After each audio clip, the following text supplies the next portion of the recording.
Welcome to Akhila cooking and vlogs అండి. ఈరోజు మన ఛానల్లో ఎంతో రుచిగా ఉండే ఎగ్ పుల్స్ అయితే చూపిస్తున్నానండి. చాలా ఈజీగా చేసుకోవచ్చు. టేస్ట్ అనేది చాలా బాగుంటుందండి. 10 మినిట్స్లో కంప్లీట్ చేయొచ్చండి. చాలా అంటే చాలా బాగుంటుంది. ఇప్పుడు ఎలా చేయాలో చూపిస్తాను చూడండి. నేనైతే ఇక్కడ 3 ఎగ్స్ తీసుకుంటున్నాను. ఎగ్స్కి తగినంత వాటర్ వేసుకొని కొద్దిగా ఆయిల్ ఇంకా సాల్ట్ కూడా వేసుకొని స్టవ్ పైన పెట్టి ఉడికించుకుంటున్నానండి. ఆయిల్ సాల్ట్ వేస్తే మంచిగా ఉడుకుతాయండి, అంటే పగలకుండా వస్తాయి ఎగ్స్. అలా ఉడకపెట్టుకున్న గుడ్లు పొట్టు తీసి పక్కన పెట్టుకోవాలండి. ఇక్కడ స్టవ్ పైన ఒక గిన్నె పెట్టుకొని కాస్త ఆయిల్, చిటికెడు పసుపు, చిటికెడు కారం వేసుకొని ఎగ్స్కి ఘాట్లు పెట్టుకొని ఇందులో వేసుకొని కొంచెం ఫ్రై చేయాలండి. ఇక్కడ కారం అనేది మాడిపోయింది, మాడిపోకుండా చూసుకోండి.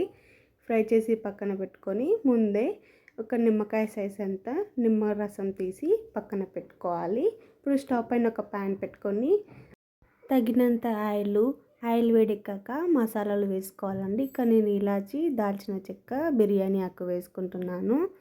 ఎల్లిపాయలు, జీలకర్ర దంచి వేసుకోవాలి, టేస్ట్ బాగుంటుంది. వేసుకొని ఫ్రై అయ్యాక ఉల్లిపాయలు, చిటికెడు పసుపు, కాస్త ఉప్పు వేసుకొని మంచిగా ఇలా కలుపుకొని మంచిగా మగ్గించుకోవాలండి. ఇక్కడ నేను చూస్తున్నారు కదా ఎలా మగ్గిపోయాయో ఉల్లిపాయలు. ఇలా మగ్గాక తగినంత కారం వేసుకోవాలండి. కారం కూడా మంచిగా కలుపుకొని 1 నిమిషం పాటు వేయించుకోవాలండి. ఇలా వేగాక మనం ముందే తీసి పెట్టుకున్నాం కదండి చింతపండు గుజ్జు, అది వేసుకొని తగినంత వాటర్ పోసుకోవాలండి. పులుపు మనకి సరిపోను చూసుకొని వాటర్ పోసుకొని మొత్తం కలిసేటట్టు కలుపుకొని రుచికి తగినంత ఉప్పు, ధనియం పొడి వేసుకొని కలుపుకోవాలండి. ఆల్రెడీ మనం ఇంతకు ముందుకు వేసుకున్నాం కదా ఉప్పు, చూసుకొని వేసుకొని ఇలా మంచిగా కలుపుకొని మగ్గించుకోవాలండి. ఇక్కడ చూస్తున్నారు కదా ఆయిల్ మొత్తం పైకి తేలి ఇలా ఉడుకుతూ ఉండాలండి.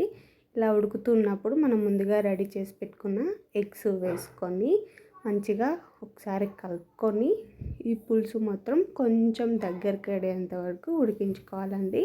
ఇలా దగ్గరికి అయ్యేంత వరకు ఉడికించుకొని ఉంటే మనకైతే ఈజీగా 10 మినిట్స్లో చేసుకునే ఎగ్ పులుసు అయితే రెడీ అయిపోతుందండి.